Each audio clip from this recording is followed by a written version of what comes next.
ಇನ್ನು ಆಗುಂಬೆ ಪ್ರದೇಶದಲ್ಲಿ ಈಗ ಕಾಡಾನೆಗಳ ಹಿಂಡು ದಾಳಿ ಮಾಡ್ತಾ ಇರ್ತಕ್ಕಂಥದ್ದು ಪ್ರತ್ಯಕ್ಷವಾಗೋದು. ಆಗುಂಬೆ ಭಾಗದಲ್ಲಿ ಮತ್ತೆ ಮತ್ತೆ ಕಾಡಾನೆ ಪ್ರತ್ಯಕ್ಷವಾಗ್ತಾ ಇದೆ. ಆಗುಂಬೆಯ ಮಲ್ಲಂದೂರಿನಲ್ಲಿ ಕಾಡಾನೆಯೊಂದು ಪ್ರತ್ಯಕ್ಷವಾಗಿದೆ.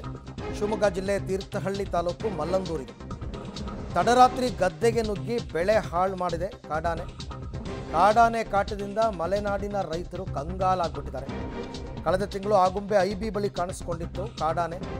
ಹೆದ್ದಾರಿ ದಾಟ್ತಾ ಇರುವ ದೃಶ್ಯ ಮೊಬೈಲ್ನಲ್ಲಿ ಸರಿಯಾಗಿತ್ತು ನೋಡಿ. ಒಂದು ಅರ್ಥ ಮಾಡ್ಕೋಬೇಕು, ಕಾಡು ಪ್ರಾಣಿಗಳು ನಾಡಿಗೆ ಬರೋದೇ ಆಹಾರವನ್ನು ಅರಸಿ.